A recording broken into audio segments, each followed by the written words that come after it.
Assalamualaikum.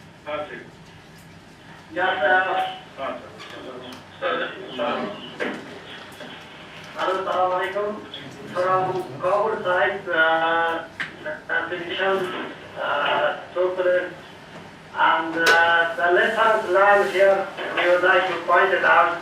First, those points that need improvement. Actually, the agenda was too long, and second one, poor prioritization of the agenda. There was not good prioritization of the agenda, and similarly, there was not adequate preparation for the meeting. So these were the points that actually need improvement. Information sharing, respect, honesty and openness in commitment, documentation, timely reporting. Okay. That's all. That's it.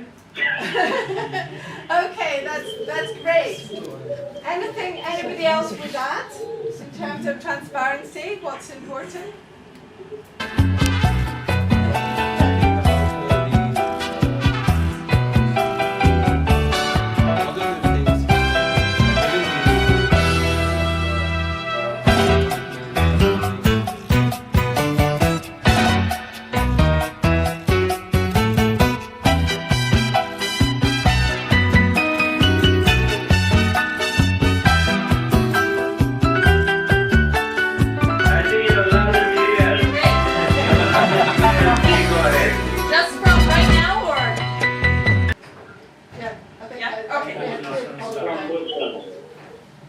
Okay, so now we're going to move into the session. Firstly, Assalamualaikum couple, I hope everybody had a good lunch here and there. Setting standards and indicators in the WASH cluster. As I just mentioned to you all when you were just reading my lips, I know, there's just one or two minor changes in this presentation that I've done for our colleagues here in Pakistan, so don't worry about it, otherwise it's the same presentation. So if I seem to be discussing something that's a slide that you don't have, it's just one slide or one or two minor changes. Okay? Okay, that's noted. Okay, great. So setting standards and indicators in the WASH cluster. It's something that many of you may be very familiar with and others may not be so familiar with. So we'll just go very quickly through some of the different standards that exist and what then we as a WASH cluster globally, and I'll discuss a little bit about what we've done in Pakistan over the last year or two in relation to this.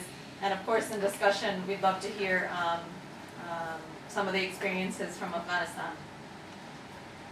To start off with, again, this is the first slide that you have, Pakistan-related standards. Being a WASH cluster member, first of all, I get all the meeting, I call a WASH cluster meeting, and get feedback from each and every partner. Like I said, for somebody's providing 15, government is saying different, and there's a CCC core commitment.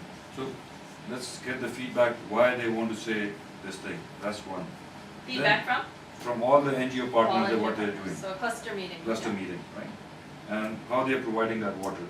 So, if for instance, the NGOs are providing water at 15 liters per capita per day, and the director is saying 25 liters because temperature is hot and they want to say they don't agree with SPA standard, it should be 25 liters per. So then we have to find out what is the additional source of water, where we can, if we agree to it, okay, we are going to provide you that water, just for convincing. Okay, if we agree to it for this point, that we will provide this water. For your groups, whoever your spokespersons are.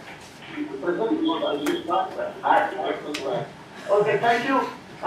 We agree with the group work of the colleagues in Pakistan. It is right that we call for a meeting, we get feedback, we compare the state standard, the UNICEF standard, the government, and agree, people to agree on a common standard. We need to evaluate, to assess our environment. Our environment is Nangoma area. The environment is fragile. The water supply, lack of water resources, lack of agricultural land, and lack of firewood some areas, the aquifer being damaged. There is less water in the aquifer as well. So we will encourage the WASH cluster members, the government, the UNICEF, to stick to the SEER standard for emergency purpose. The SEER standard, in case we have that amount of water, then we should provide the 15 liters per person per day. Okay, great. It sounds like you're just about back to my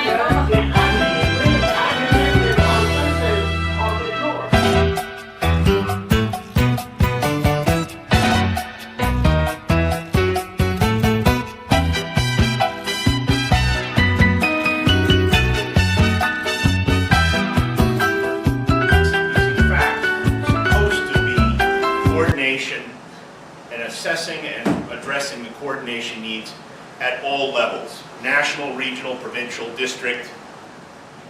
In reality, OCHA tends to be much more national level, and they're usually not as decentralized as some of the clusters and as some of the other agencies, and of course, never as much as the NGOs. But their job is to support setting up the cluster, provide the support you need to get up and running, set up the forums for intercluster linkages. Unfortunately, forum in this case usually once again means meetings. So there's a whole nother set of meetings that you as a cluster coordinator may end up going to.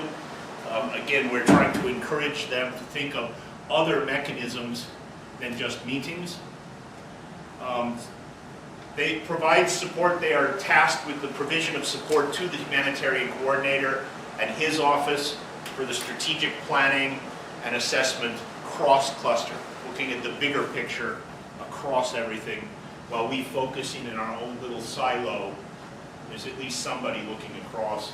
They manage some of the finance processes, which we're going to tomorrow, right? We haven't done that yet. Okay. And then advocating the mainstreaming issues. Their job, part of their job is to make sure that the cross-cutting issues are actually being picked up by all the clusters and aren't being forgotten. So they have a key role in supporting this intercluster coordination. However, clusters don't report to OCHA. They're not your boss, nor are they your secretary. They're your colleagues who are there to work across the clusters.